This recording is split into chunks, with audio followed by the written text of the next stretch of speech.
السلام علیکم ورحمۃ اللہ وبرکاتہ۔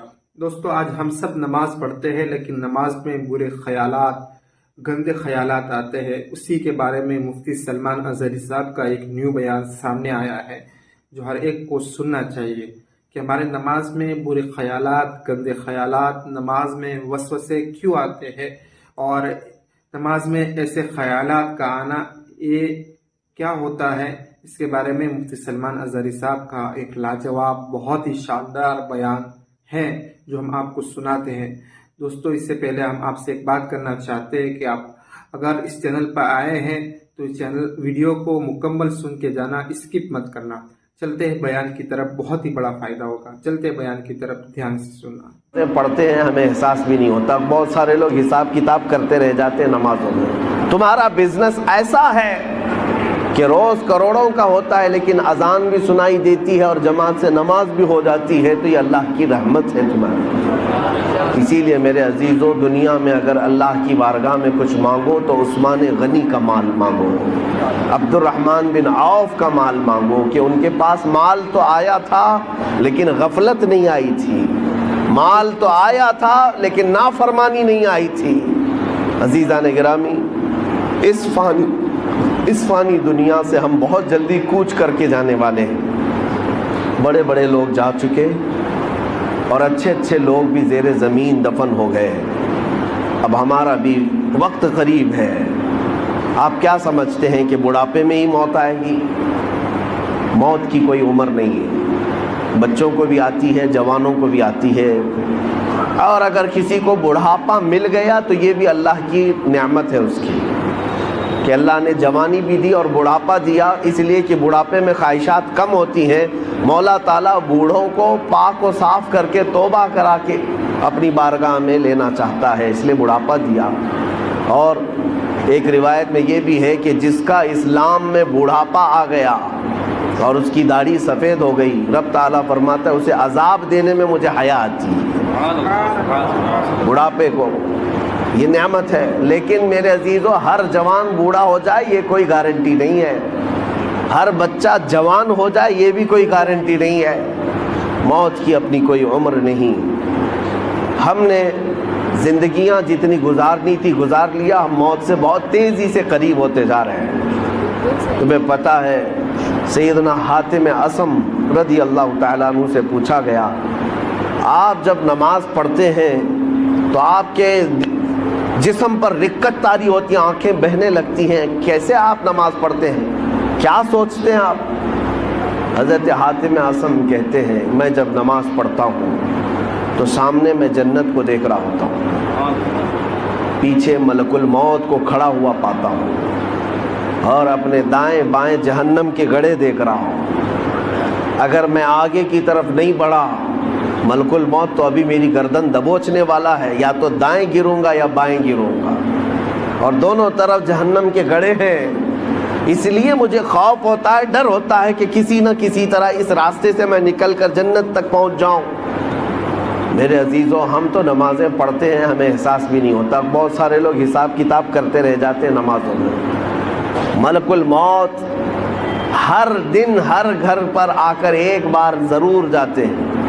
آج بھی ہمارے گھر آئے ہوں گے، یا جہاں ہم ہوتے ہیں ہم کو دیکھ کر کے جاتے ہیں، اور جس کی موت آنے والی ہوتی ہے اسے اس دن 3 مرتبہ وہ دیکھ کر جاتے ہیں۔ برابر وقت پر اس کی روح قبض کرنی ہوتی ہے، اور وہ 1 منٹ نہ آگے نہ پیچھے کرتے ہیں۔ آج بھی ہمارے گھر اور آپ کے گھر آ کر گئے ہوں گے یا آنے والے ہوں گے، تمہیں دیکھ کر ضرور جائیں گے، اور تمہاری سانسیں جس دن بند کرنی ہے انہیں پوری طرح سے خبر ہے، تمہارے پاس کتنا وقت بچا ہے انہیں پوری طرح خبر ہے، لیکن تمہیں خبر نہیں، نہ ہمیں خبر ہے۔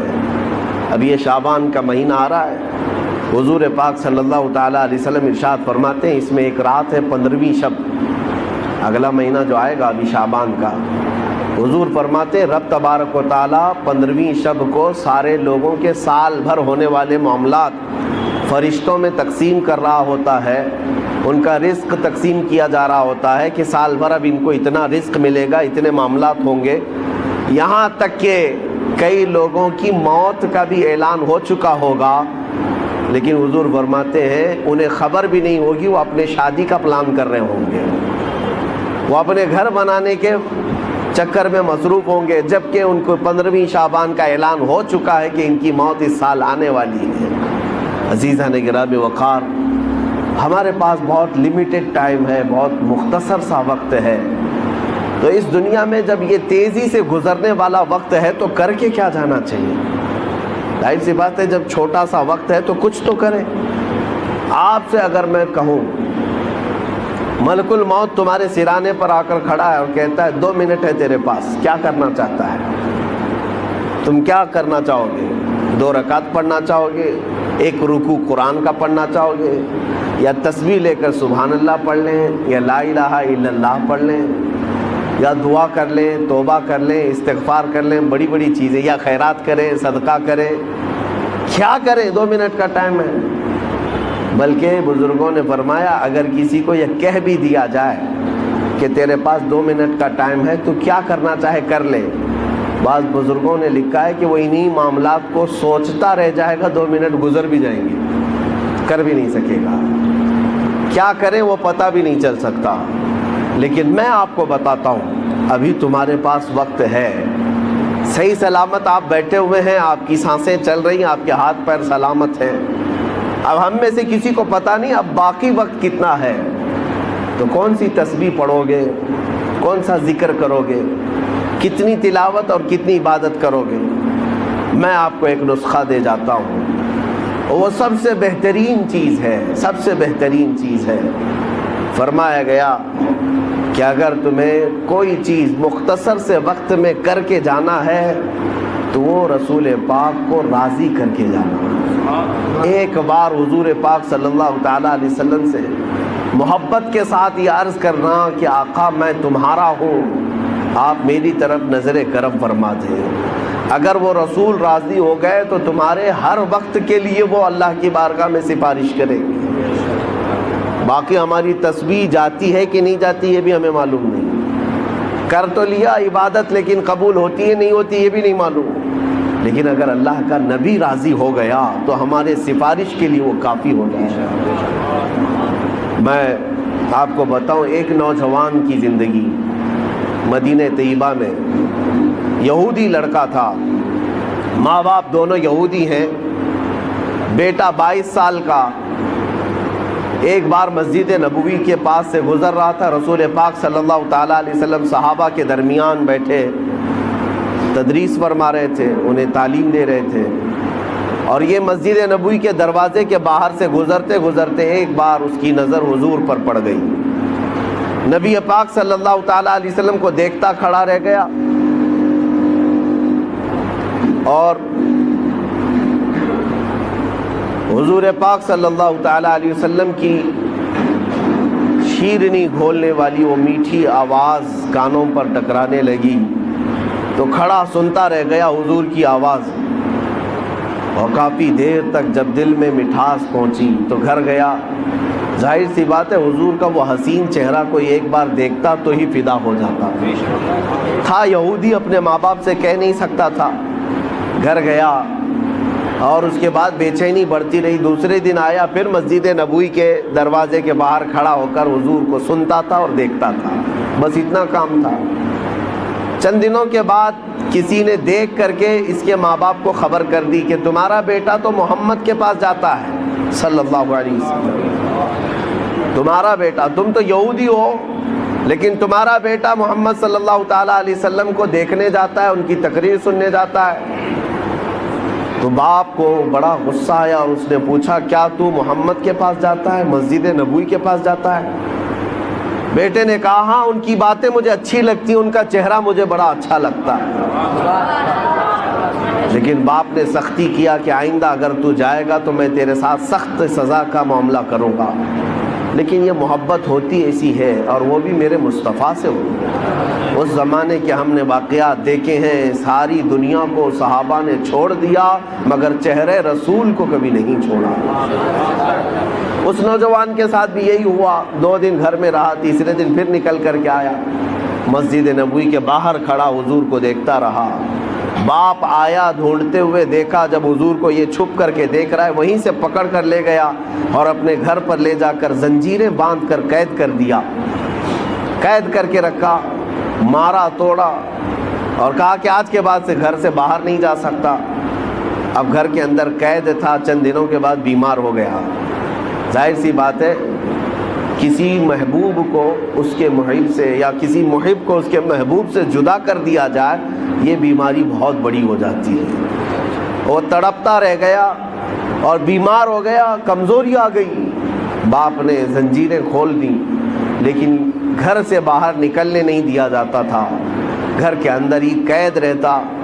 پھر یہ بیماری اتنی بڑی جس کو فاضل بریلوی نے کیا کہا ہے، جان ہے عشق مصطفیٰ روز فزوں کرے خدا، جس کو ہو درد کا مزہ ناز دوا اٹھائے کیوں۔ یہ ایک درد ایسا ہے محبت کا کہ اس میں روز درد اور بڑھتا رہے، اس محب کو اور مزہ بھی آتا رہے۔ ایک دن ایسا آیا کہ اس کی بیماری اتنی بڑھ گئی کہ وہ بستر سے اٹھ بھی نہیں سکتا تھا، چل پھر نہیں سکتا تھا۔ حکیموں سے علاج کرایا گیا، طبیبوں سے علاج کرایا گیا، علاج کرتے کرتے مہینے گزر گئے، لیکن اس کی بیماری بڑھتی گئی۔ ایک دن حکیم نے آ کر یہ کہہ دیا اس کے باپ سے کہ اب تمہارا بیٹا زندہ نہیں رہ سکتا، ایک دن کا مہمان ہے، یہ جو کھانا کھائے، جو چاہے کھلا دو پلا دو اور جو خواہش ہے پوری کر دو، یہ ایک دن سے زیادہ اب زندہ نہیں رہ سکتا۔ جوان لڑکا ہے، 22 سال کا، موت کے کنویں میں جا رہا ہے۔ ماں باپ کے دل پر کیا بیتتی ہوگی، رونا دھونا بھی تھا، لیکن بچے کی، بیٹے کی محبت غالب آ گئی۔ بیٹے سے پوچھا، بیٹا ہم نے تیرے ساتھ اگر ناانصافی کی ہے تو معاف کر دے، اگر تیری کوئی آخری خواہش ہے، کچھ کھانا پینا چاہتا ہے تو ہمیں بتا دے، ہم تیرے لیے حاضر کر دیں گے۔ اس نوجوان نے بستر پر لیٹے ہی اپنے باپ سے کہا، میری ایک ہی خواہش رہ گئی ہے کہ ایک بار پھر سے محمد کا چہرہ دیکھیں صلی اللہ علیہ وسلم۔ باپ پگھل گیا۔ ماں نے بھی کہا لڑکے کی کہ جاؤ، اگر وہ دیکھنا چاہتا ہے تو جا کر ان سے کہہ دو محمد صلی اللہ علیہ وسلم سے کہ وہ ہمارے بیٹے کو ایک بار ملاقات کر لیں۔ تھے تو یہودی، کٹر یہودی، حضور کو بالکل برداشت نہیں کرتے، وہ دشمنی میں تلے رہتے، لیکن آیا وہ یہودی اور محمد صلی اللہ علیہ وسلم کی بارگاہ میں جب حضور صحابہ کے ساتھ بیٹھے ہوئے تھے، یہ فجر کے بعد کا وقت تھا، آیا، آ کر کے وہ روتے ہوئے کہنے لگا، میرا ایک بیٹا آپ کی محبت میں دنیا سے جا رہا ہے، ایسا مریض ہو گیا کہ اس کا اب موت کا وقت قریب آ گیا، وہ ایک بار آپ کو دیکھنا چاہتا ہے۔ رسول پاک صلی اللہ تعالیٰ علیہ وسلم اسی وقت اپنی مجلس سے اٹھے، اپنے صحابہ سے کہا، چلو میرا ایک دیوانہ دنیا سے رخصت ہو رہا ہے۔ نکل کر کے میرے آقا اس یہودی کے گھر آئے، بستر پر لیٹا ہوا وہ بیمار 22 سال کا نوجوان جس کے جانے کا وقت قریب تھا، سانسیں اکھڑ رہی تھیں۔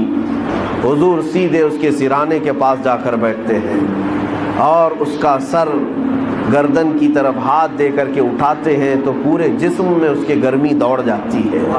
میرے آقا صلی اللہ تعالیٰ علیہ وسلم کا لمس پایا ہاتھ کا، جسم کے اندر طاقت محسوس ہوئی اور چہرہ کھل گیا۔ دیکھا، آنکھیں بھر کر کے حضور کے چہرے کو مسکرانے لگا اور کہا کہ میری زندگی وصول ہو گئی، میری زندگی وصول ہو گئی۔ یہ کہتا رہا، میرے آقا نے حضور پاک صلی اللہ تعالیٰ علیہ وسلم کی اتنی بات پر وہ زور سے کلمہ پڑھا اور حضور کی گود میں سر رکھ کر کے اس کی روح پرواز کر کے انتقال کر گیا۔ عزیزان گرامی، لیکن مقام کیا پایا جانتے ہیں؟ صحابیت کا مقام، صحابیت کا مقام۔ صحابی کہتے کسے ہیں؟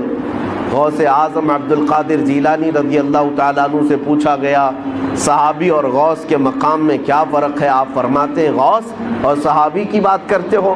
صحابی رسول جن گھوڑوں پر بیٹھ کر جہاد میں جایا کرتے، ان گھوڑوں کے ٹاپ کے نیچے سے جو دھول اڑتی تھی، غوث وہاں بھی نہیں پہنچ سکتا، وہاں تک بھی نہیں پہنچ سکتا۔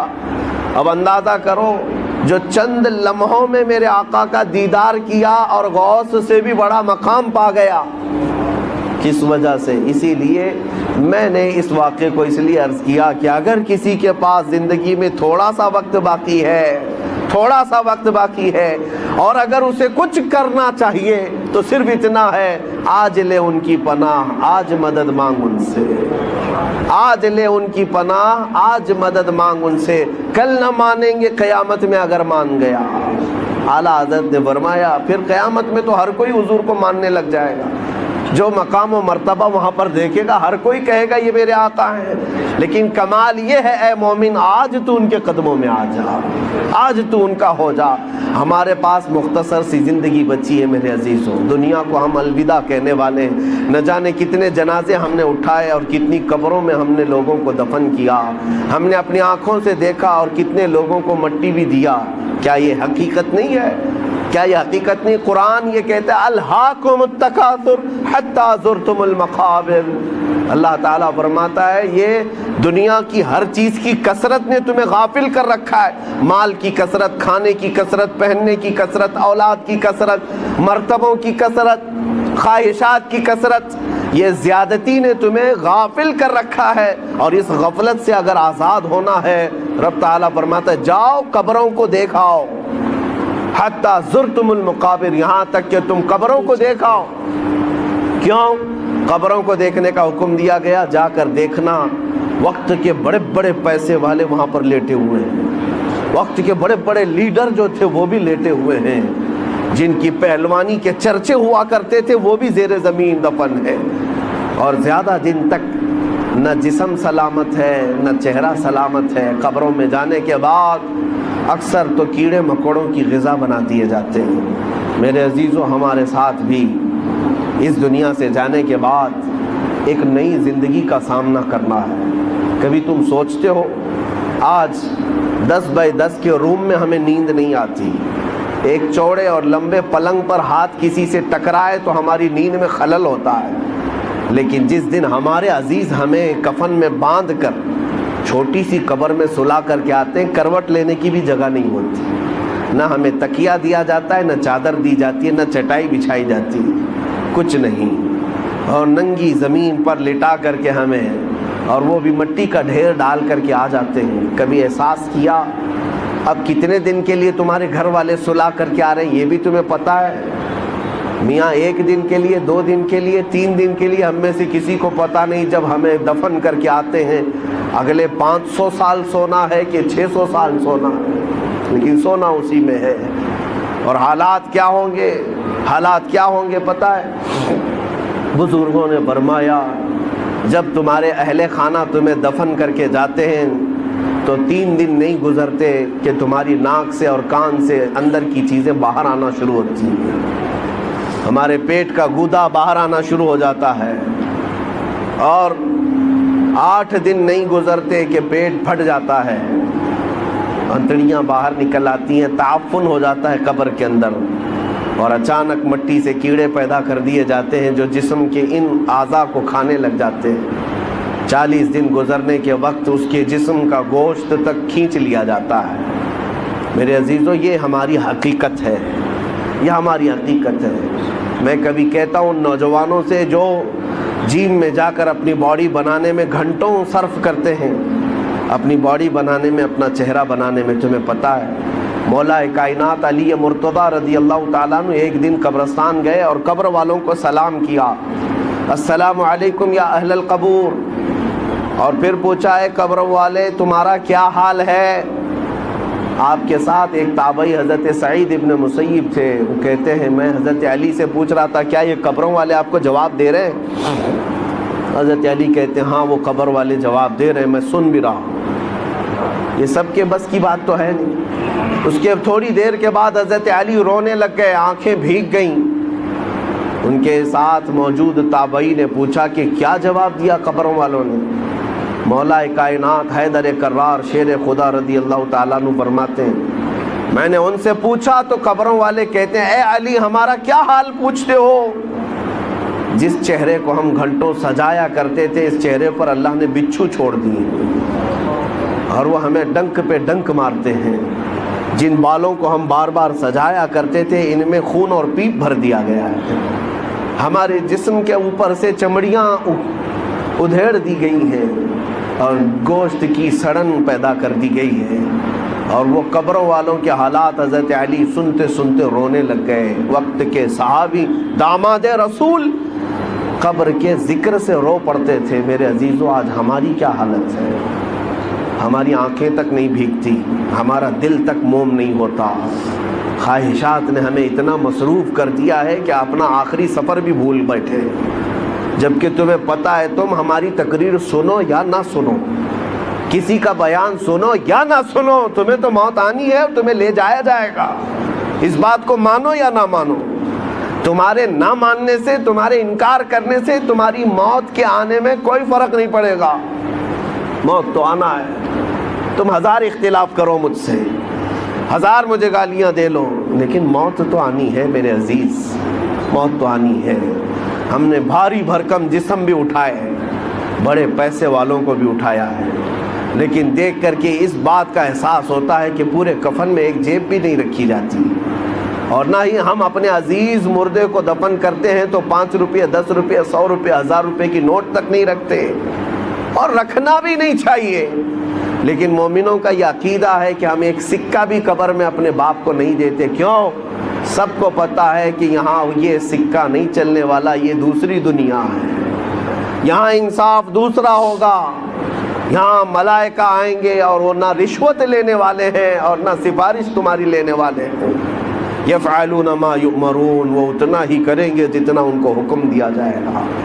ہے میرے عزیزوں، وقت بہت کم رہ گیا ہے، وقت بہت کم رہ گیا ہے، اور اب تک ہمارے پاس ایسی کوئی چیز نہیں جس کو لے کر کے ہم قبر میں جائیں. مجھے ایک واقعہ بار بار جھنجھوڑتا ہے. ممبئی کی سرزمین پر ہمارے ایک حاجی صاحب، بڑے پیسے والے، پرہیزگار آدمی بھی ہیں، لیکن اپنے بیٹے کو انہوں نے بچپن سے، اکلوتا بیٹا تھا، کانوینٹ میں پڑھایا، انگلش میں پڑھایا، اور بہت ٹاپ کی کالج یونیورسٹی میں پڑھا، یہاں تک کہ اسے لندن بھی پڑھنے کے لیے بھیجا تھا. 24 سال کا یا 25 سال کا لڑکا تھا، اچانک بون کینسر ہو گیا.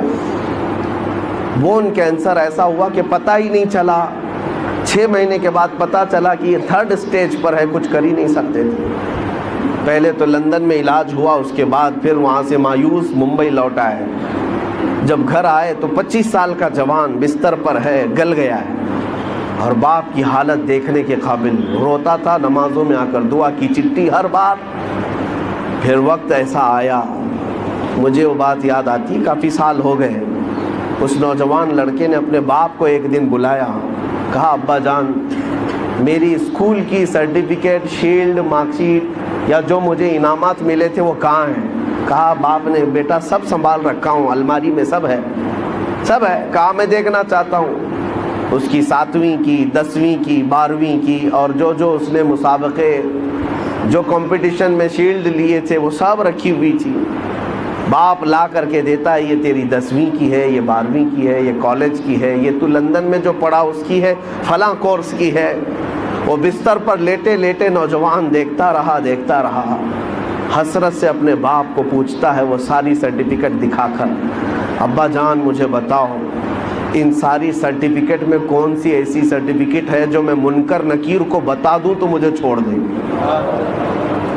میں قبر میں جانے والا ہوں، میری زندگی بہت مختصر سی رہ گئی.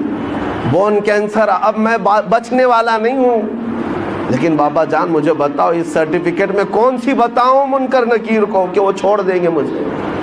باپ کہتا ہے میرے پیروں تلے زمین کھسک گئی. میں نے آج تک یہ سوچا بھی نہیں تھا. میں نے اپنے بچے کو قرآن اور حدیث کی تعلیم تو نہیں دی تھی، مختصر قرآن تو پڑھایا تھا، لیکن کوئی سورہ بھی اسے یاد نہیں تھی. اس لیے کہ اسکول کالج ٹیوشن اور لندن اسی میں رہ گیا، پیسے خرچہ کرتے کرتے. اور آج دنیا سے میرا بیٹا 24 سال کی عمر میں جا رہا ہے، اسے کوئی سورہ یاد نہیں ہے. اور اس لڑکے نے وہ میسج دیا تھا، بابا جان یہ میسج پہنچا دینا مولانا صاحب کو کہ اللہ نے اگر کسی کو بیٹا دیا ہے تو صرف دنیا میں ایسا اسے گھوڑا نہ بنائے، ایسا گھوڑا نہ بنائے ریسنگ کا گھوڑا کہ صرف دوڑتا رہ گیا، اسے خبر ہی نہیں ہے اس کی آخرت کا کیا ہونا ہے. کم سے کم ہر باپ اتنا تو اپنے بیٹے کو دے دے کہ وہ قبر میں میرے مصطفیٰ کو منہ دکھانے کے قابل تو ہو جائے۔ نبی پاک صلی اللہ تعالیٰ علیہ وسلم قبر میں تشریف لائیں اور پوچھیں کہ میرے لیے کیا لایا ہے، تو تمہارا چہرہ کھل تو جائے کہ یا رسول اللہ میں آپ کا ہوں، آپ کے لیے دنیا چھوڑ آیا ہوں۔ لیکن ہماری اتنی حیثیت نہیں کہ جا کر کے کہہ دیں۔ آج تو حالات ایسے ہیں کہ کل میں پوچھتا ہوں، قیامت کے دن ہم سے سوال ہوگا، آپ سے سوال ہوگا۔ اے نوجوانوں، اللہ تبارک و تعالیٰ اگر جوانی کے بارے میں تم سے یہ سوال کرے کہ تیری 25 سالہ زندگی تھی، جب تو 20 سے 25 سال کا تھا، 25 سے 30 سال کا تھا، تیرے پاس طاقت تھی، قوت تھی، تو جوان تھا، اس وقت تو کیا کر رہا تھا؟ رب تبارک و تعالیٰ کے ہاں ہر دن کا سوال ہونے والا ہے، اتنی بات یاد رکھو۔ حدیث میں ہے، میرے آقا صلی اللہ علیہ وسلم فرماتے ہیں اس وقت تک میدان محشر سے کوئی ہٹ نہیں سکتا جب تک اپنی جوانی کا حساب پورا نہیں دے گا۔ دینا ہوگا۔ تم سے اگر یہ پوچھا جائے، رب تعالیٰ اگر یہ پوچھ لے، جب میرے نبی کی شان میں گندی گالیاں دی جا رہی تھی، اے جوان تو کیا کر رہا تھا؟ کیا تم یہی جواب دو گے کہ رات بھر میں گیم کھیل رہا تھا؟ اے اللہ، تیرے نبی کو جب گالیاں دی جا رہی تھی، توہین کی جا رہی تھی، تو میں تو کرکٹ کھیل رہا تھا، فٹ بال کھیل رہا تھا، جیم پہ جا رہا تھا، دعوتیں اڑا رہا تھا، برتھ ڈے منا رہا تھا۔ یہی جواب دو گے؟ ہمارے پاس ہے کیا چیز؟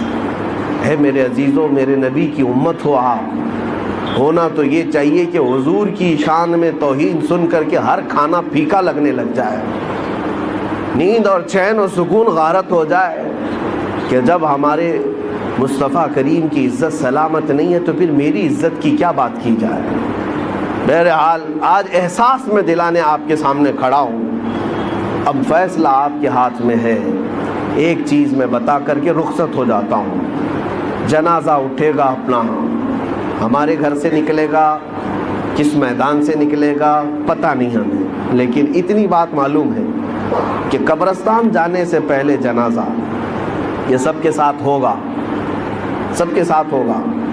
ابھی قبرستان پہنچا نہیں ہوتا کہ پوری قبر کے مردے کھڑے ہو جاتے ہیں۔ اگر کوئی غلط آدمی کا جنازہ آ رہا ہے، گنہگار کا آ رہا ہے، تو وہ کھڑے ہو جاتے ہیں اور کہتے ہیں اے رب ذوالجلال اسے ہمارا پڑوسی نہ بنا، اسے اس قبرستان میں داخل ہونے نہ دے، اس لیے کہ آج وہ آئے گا، دفن ہوگا، اس پر تیرا عذاب ہوگا، جس کی وجہ سے ہم سب کا چین اڑ جائے گا۔ مردے کھڑے ہو کر کے پناہ مانگتے ہیں اللہ کی بارگاہ میں کہ ایسا منحوس شخص اس قبرستان میں نہ آنے پائے۔ لیکن ایک موت ایسی بھی ہے کہ میرے مصطفیٰ کو راضی کر کے دنیا سے گیا، خواہشات کو ٹھوکر مار کر کے گیا، اپنی نمازیں، سجدے اور ذکر و اذکار لے کر کے گیا، تب بھی قبرستان کے مردے کھڑے ہوتے ہیں اور عرض کرتے مولا جو جنازہ آ رہا ہے اسے ہماری قبر کے بغل میں دفن ہونے کی اجازت ہے، اس لیے کہ آج سے تو اس پر اپنی رحمت کے دروازے کھولے گا، ان بارشوں کی چھینٹیں ہماری قبروں پر بھی پڑیں گی۔ فیصلہ تمہارے ہاتھ میں ہے، کس جنازے میں لیٹ کر جانا چاہتے ہو؟ فیصلہ تمہارے ہاتھ میں ہے کہ لوگ تمہارا استقبال کریں یا تم سے پناہ مانگیں۔ اور اتنی بات نہیں، اس مسجد میں آج نماز پڑھنے آئے ہو، سجدہ کر کے جاؤ گے، پتہ ہے آپ کو یہ بھی روایت میں ملتا ہے کہ جس دن تمہارا انتقال ہوگا مسجد کا وہ ٹکڑا تمہاری جدائی میں رونے لگ جائے گا، جہاں تم سجدہ کرتے تھے اللہ کی بارگاہ میں روتا ہے کہ مولا کیا وہ بندہ چلا گیا جس کے سجدوں سے مجھے سکون تھا، آسمان کا وہ دروازہ جس سے تمہارا رزق اترتا تھا، وہ دروازہ تمہاری جدائی کے غم میں روتا ہے کہ مولا وہ بندہ چلا گیا جو تیرا ذکر کرتا تھا۔ لیکن ایک بات یہ بھی یاد رکھو، جنہوں نے گناہوں سے اس زمین کو لال کر دیا ہے، اپنی نافرمانی سے دھبے بٹھا دیے ہیں زمین پر، کبھی نشہ کے ذریعے سے، کبھی زنا کے ذریعے سے، کبھی چوری کے ذریعے سے، اپنی خواہشات سے اس زمین کو رنگیلا کر دیا، جس دن اس کی موت ہونے والی ہے زمین کے وہ سارے حصے اللہ کی بارگاہ میں کہتے مولا تیرا شکر ہے اس بوجھ کو تو نے ہم سے دور کر دیا، اس بوجھ کو تو نے ہم سے ہٹا لیا، تیرا شکر ہے۔ یہاں تک کہ زمین پھر پکار کر کہتی ہے مولا اسے تو میرے سینے میں دے دے، میں اس کے سارے غرور کو ایسا توڑوں گی کہ ایک رات میں اسے یاد آ جائے۔ قبر جب دباتی ہے، میرے آقا فرماتے ہیں ان ضغطۃ القبر حق، حضور فرماتے ہیں قبر کا جھٹکا دینا حق ہے، کسی سے نہیں چھوڑے گی، اور تمہیں بتائے گی کہ تم جس طرح سے اکڑ کر چلتے تھے تمہاری اصل حقیقت کیا ہے۔